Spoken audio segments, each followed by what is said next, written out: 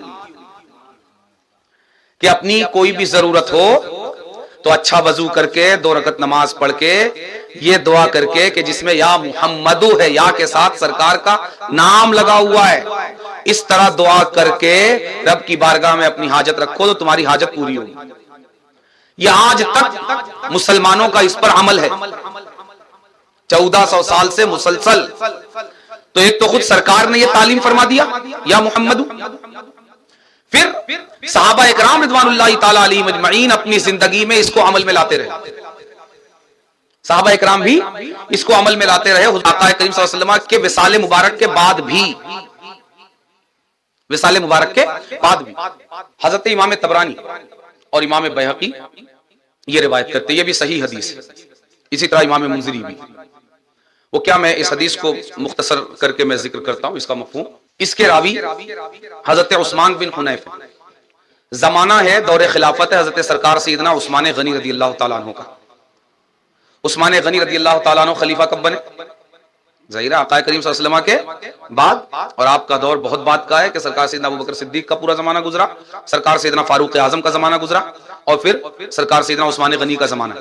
تو میں نے یہ تو بتا دیا کہ حضور آقا کریم صلی اللہ علیہ وسلم نے خود یا محمد کہنے کی تعلیم دی، اور اب یہ زمانہ ہے حضرت سرکار سیدنا عثمان غنی کا۔ حضرت عثمان بن حنیف جو ہیں وہ یہ کہتے ہیں کہ ایک شخص حضرت عثمان غنی سے اس کو کوئی ضرورت تھی، کئی بار حضرت عثمان غنی کی بارگاہ میں اپنی ضرورت لے کر گیا، سرکار سیدنا عثمان غنی نے اس پر توجہ نہیں دی، تو حضرت عثمان بن حنیف کو وہ نسخہ یاد آیا۔ کون سا؟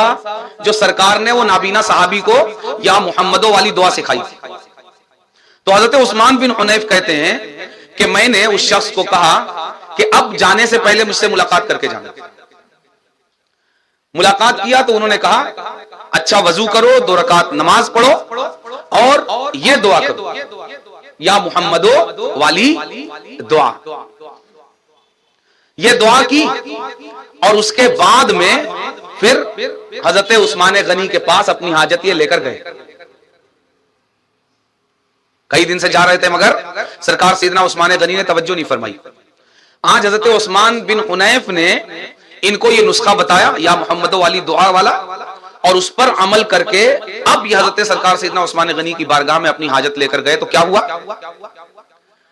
کہتے ہیں ثم اتا باب عثمان بن عفان، یہ شخص حضرت عثمان بن عفان کے دروازے پر آئے، فجاء البواب حتى اخذ بيدي، دربان خود چل کر آیا اور ان کا ہاتھ تھام کر حضرت عثمان غنی کے پاس لے گیا۔ ٹھیک ہے؟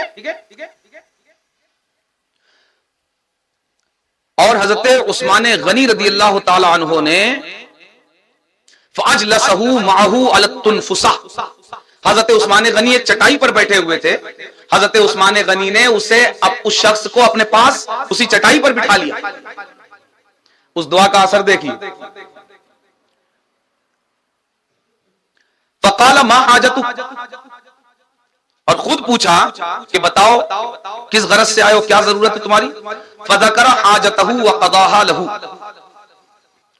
تو اس شخص نے اپنی ضرورت بیان کر دی، حضرت سرکار سیدنا عثمان غنی نے فوراً اس کی ضرورت پوری فرما دی۔ ٹھیک ہے؟ ثم قال له، پھر اس شخص سے حضرت عثمان غنی نے ارشاد فرمایا کہ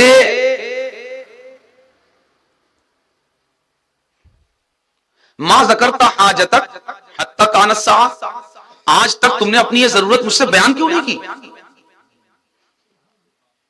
انہوں نے ضرورت بیان کی اور حضرت عثمان غنی نے پوری بھی کر دی، اور اب کیا کہہ رہے ہیں؟ آج تک تم نے اپنی یہ ضرورت مجھ سے بیان کیوں نہیں کی؟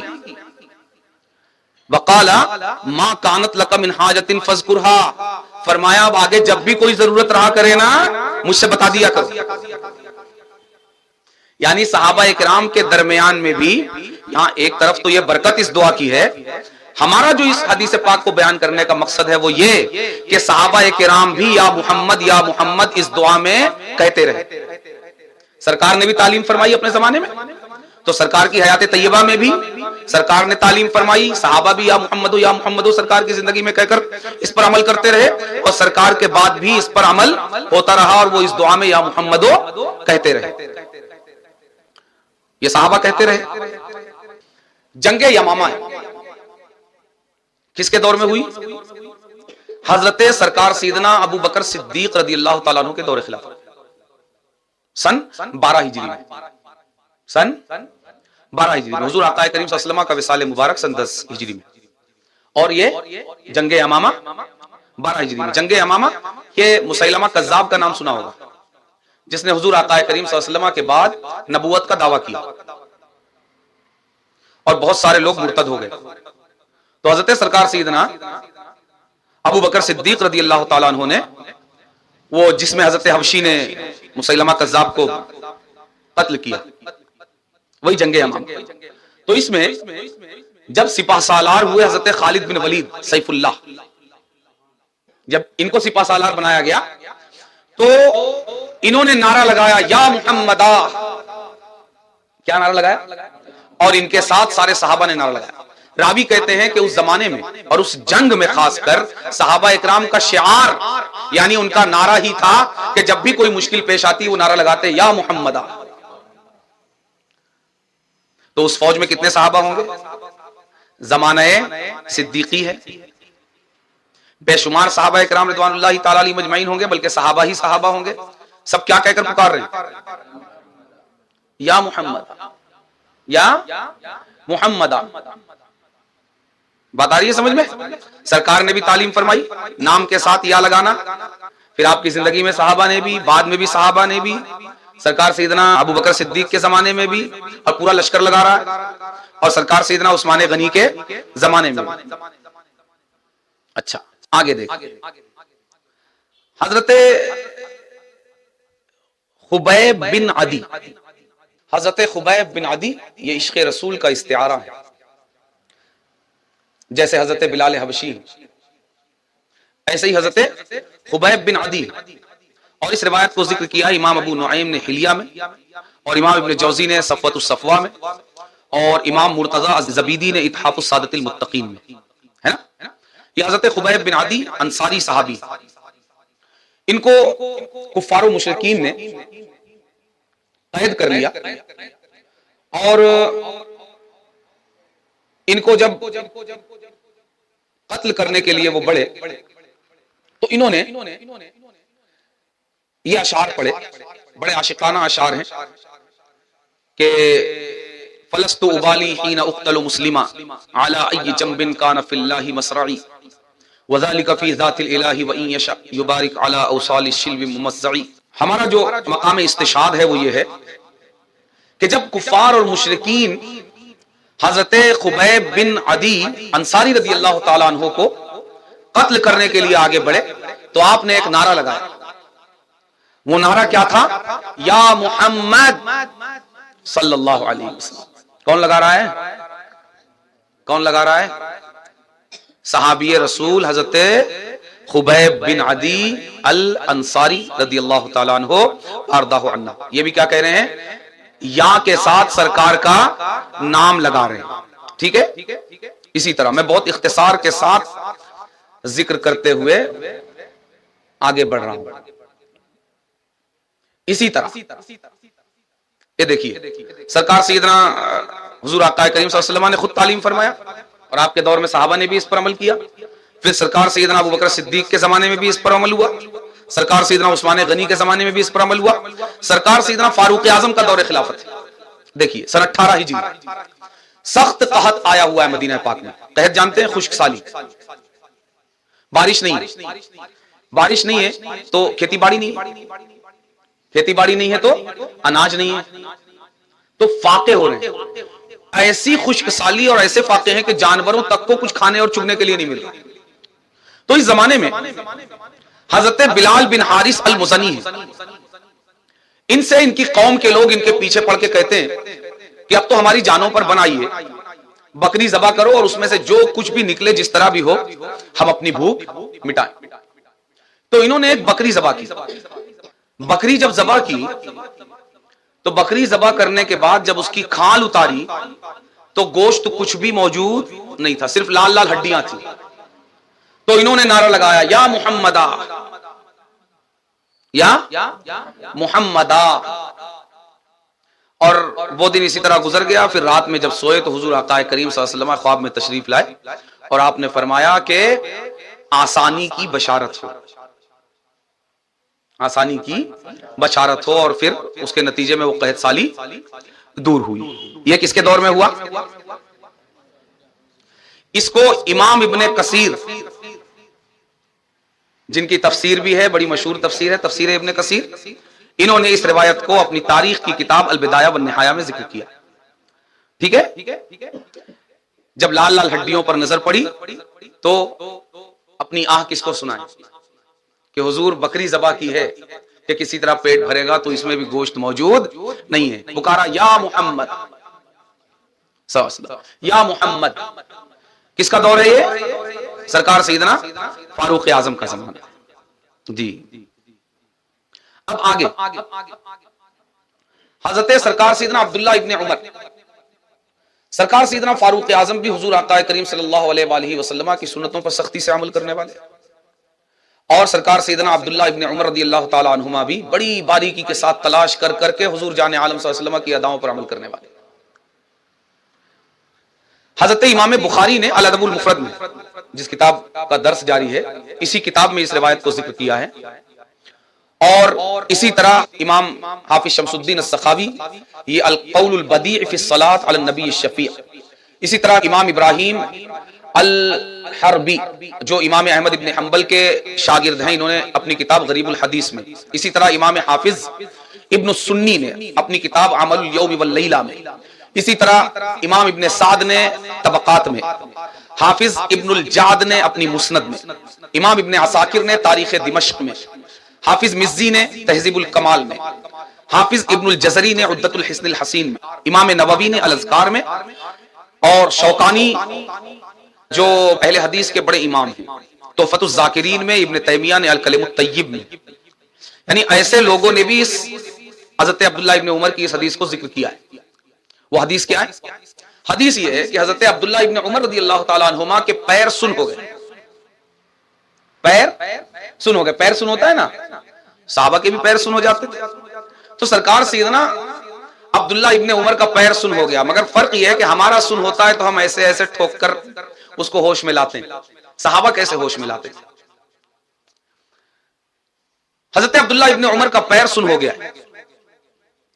پیر سن ہو گیا تو آپ سے کسی نے کہا کہ آپ کو جو سب سے زیادہ محبوب ذات آپ کے قریب ہے، آپ جس سے سب سے زیادہ محبت کرتے ہیں، اس کا نام لیجئے، اسے یاد کیجئے. تو سرکار سیدنا عبداللہ ابن عمر نے ارشاد فرمایا یا محمد صلی اللہ علیہ وسلم.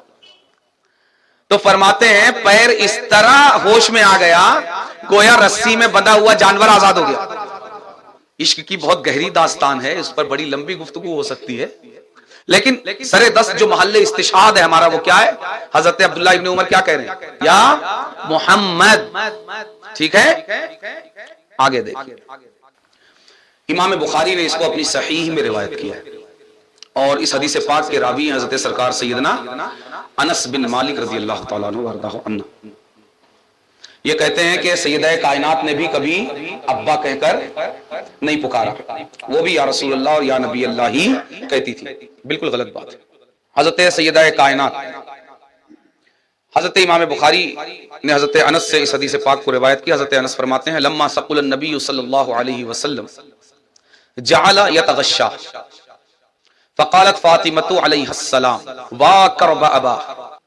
حضرت انس بن مالک فرماتے ہیں کہ جب حضور آقا کریم صلی اللہ علیہ وآلہ وسلم پر غشی طاری ہونے لگی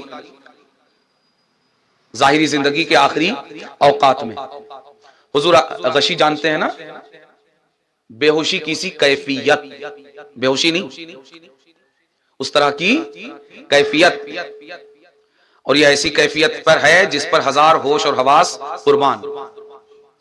تو جب سرکار صلی اللہ علیہ وسلم پر غشی کی سی کیفیت طاری ہونے لگی تو حضرت فاطمہ زہرا سلام اللہ علیہا اپنے بابا جان کے پاس حاضر ہوئی، اور انہوں نے سرکار کی جب یہ کیفیت دیکھی تو انہوں نے عرض کی واہ کرب ابا، میرے بابا جان آپ کتنی تکلیف میں ہیں. کیا کہا؟ واہ کرب ابا. ابا تو جانتے ہوں گے نا آپ، اب یہی ابو الزہرا، ابو الزہرا، زہرا کے بابا. سیدہ کائنات کیا کہہ رہی ہیں؟ یا رسول اللہ نہیں کہہ رہی ہیں، یا حبیب اللہ، یا نبی اللہ نہیں کہہ رہی ہے. کیا کہہ رہی ہیں؟ واہ کرب ابا، بابا جان آپ کتنی تکلیف میں ہیں، افسوس کا اظہار کرتی ہیں. فقال اللہ، حضور آقا کریم صلی اللہ علیہ وآلہ وسلم نے سیدہ کائنات سے ارشاد فرمایا لیس علی ابی کی کرب بعد الیوم. کیا فرمایا؟ لیس علی ابی کی کرب بعد الیوم، اے فاطمہ آج کے بعد تمہارے والد پر کبھی کوئی تکلیف نہیں آئے گی.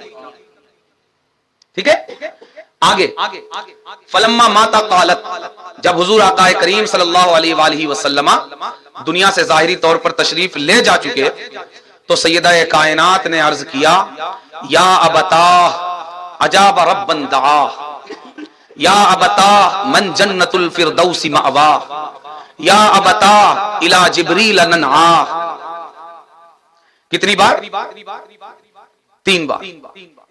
اے میرے بابا جان جنہوں نے رب کے بلاوے پر لبیک فرما دیا، حاضر ہو گئے بارگاہ الہی میں. اے میرے بابا جان جن کی منزل جنت الفردوس ہے، جن کا ٹھکانہ جنت الفردوس ہے. اے میرے بابا جان ہم جبریل امین کو آپ کے دنیا سے تشریف لے جانے کی خبر سناتے ہیں. تو حضرت سیدہ کائنات کیا فرما رہی ہیں؟ یا ابا، یا ابتا. امام بخاری نے جو یہ ایک روایت ذکر کی ہے، اسی ایک روایت میں کتنی بار کہا؟ 4 بار. وا کرب ابا، سرکار نے فرمایا لیس علی ابی کی کرب بعد الیوم. پھر جب حضور آقا کریم صلی اللہ علیہ وسلم کا وصال کریم ہو گیا تو فرمایا یا ابتا عجاب ربا دعا، یا ابتا من جنت الفردوس مأوا، یا ابتا الی جبریل ننعا. ٹھیک ہے، اس حدیث کو کس نے ذکر کیا تھا؟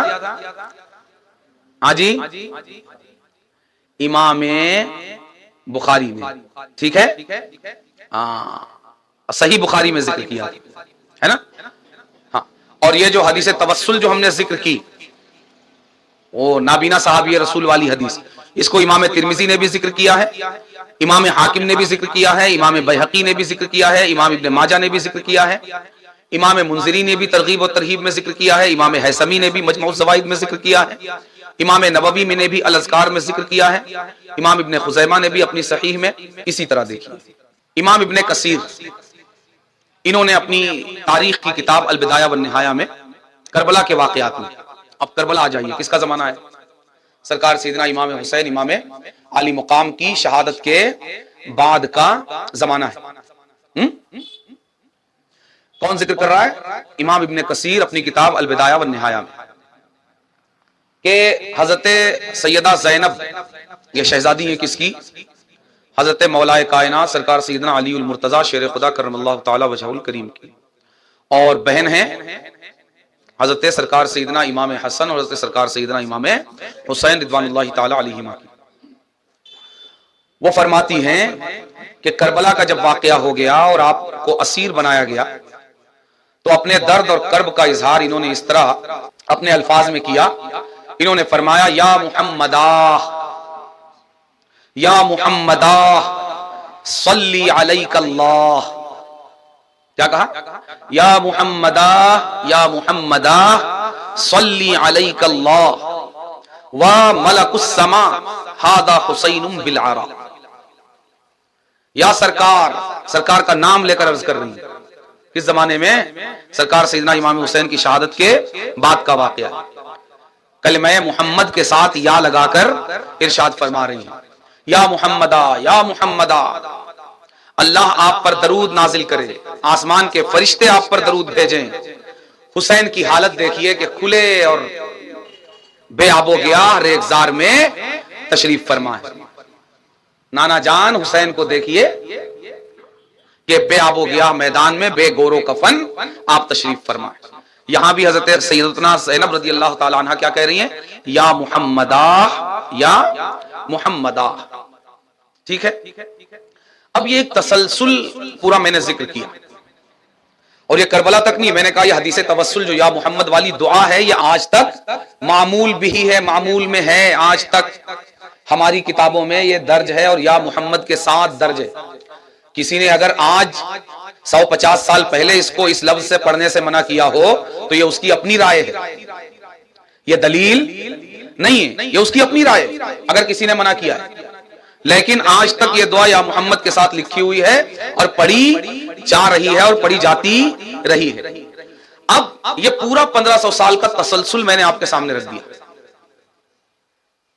خود حضور آقا کریم صلی اللہ علیہ وآلہ وسلم سکھا رہے ہیں، پھر آپ کے زمانے میں صحابہ اس پر عمل کر رہے ہیں، پھر آپ کے زمانے کے بعد سرکار سیدنا ابوبکر صدیق کے زمانے میں، سرکار سیدنا عثمان غنی کے زمانے میں، سرکار سیدنا فاروق اعظم کے زمانے میں، پھر اس کے بعد کربلا کے میدان میں، پھر اس کے بعد سرکار سیدنا عبداللہ ابن عمر رضی اللہ تعالی عنہما ورضوان اللہ تعالی علیہم اجمعین، اور پھر پوری امت کا ایک یا محمد کہنے پر تسلسل ہے.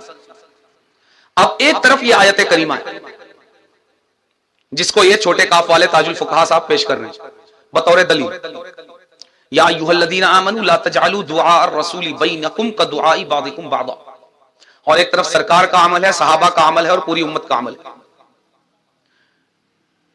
کس نے سمجھا قرآن کی اس آیت کو؟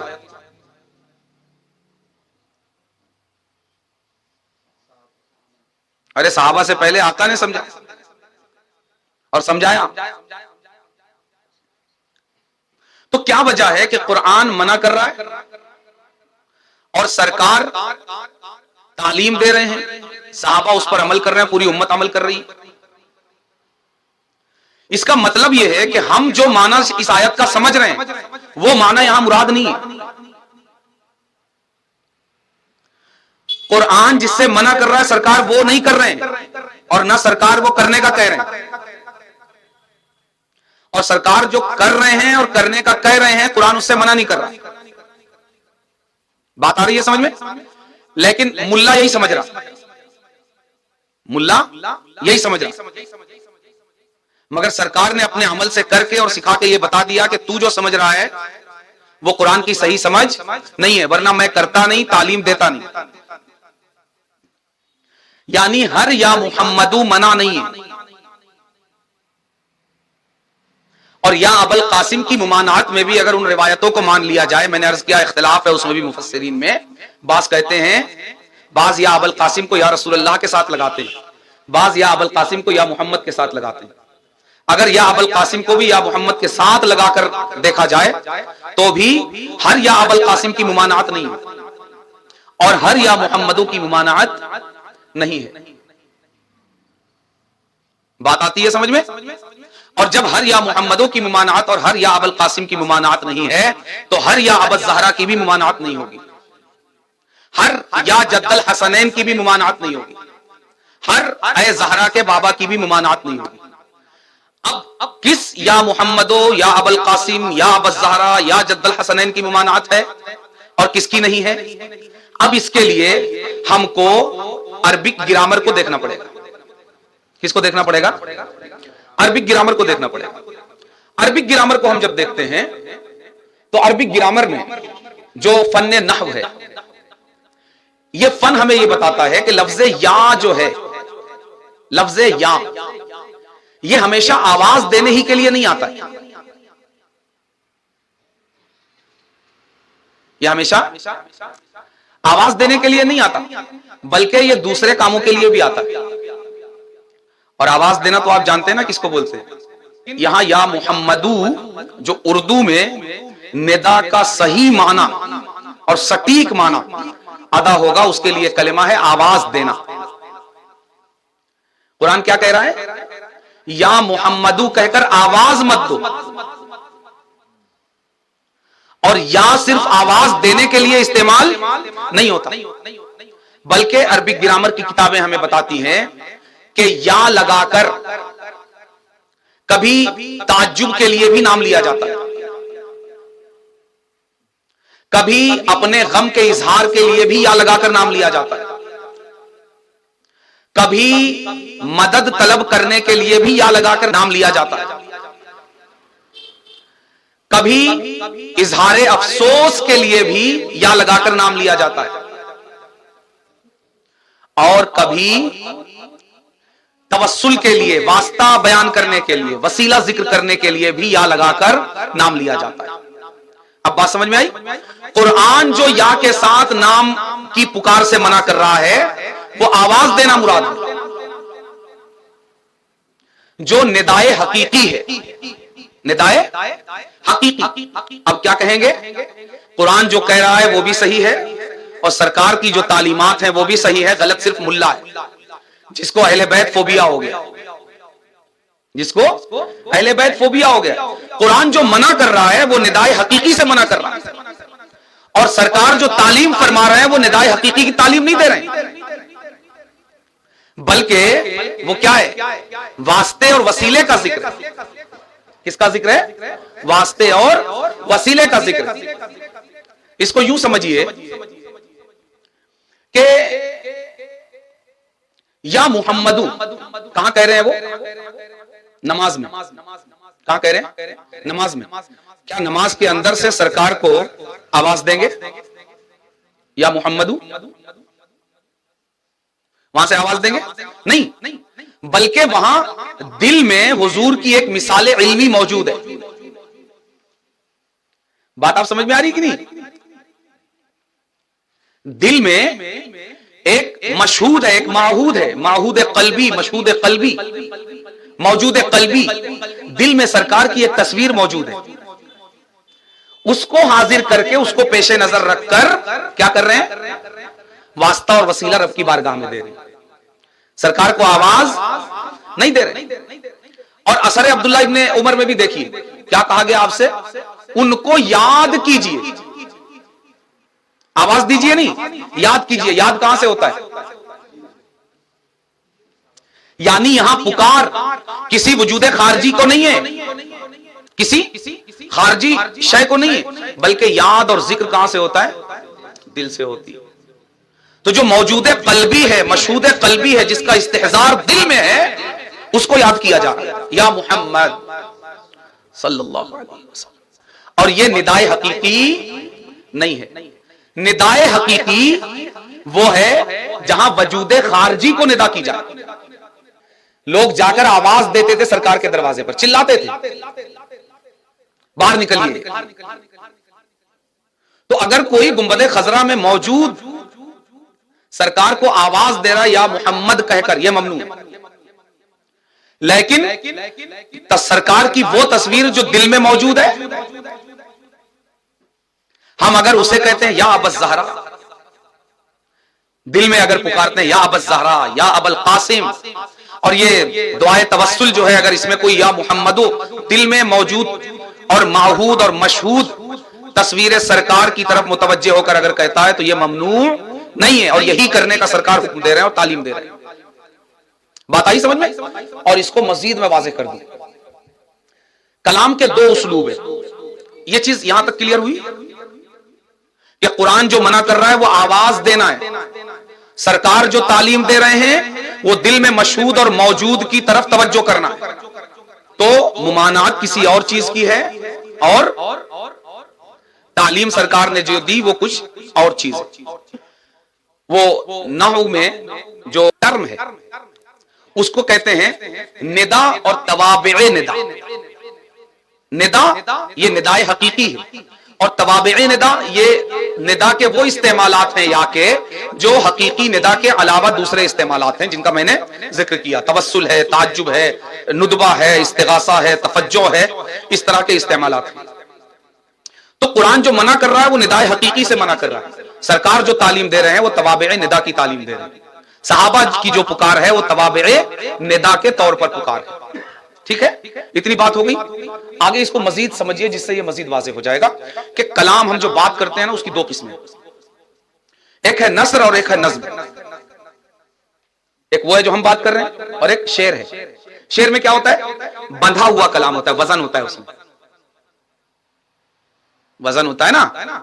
بے طلب بھیک یہاں ملتی ہے آتے جاتے، یہ وہ در ہے کہ جہاں دل نہیں توڑے جاتے، ایک وزن ہے۔ جیسے اپنے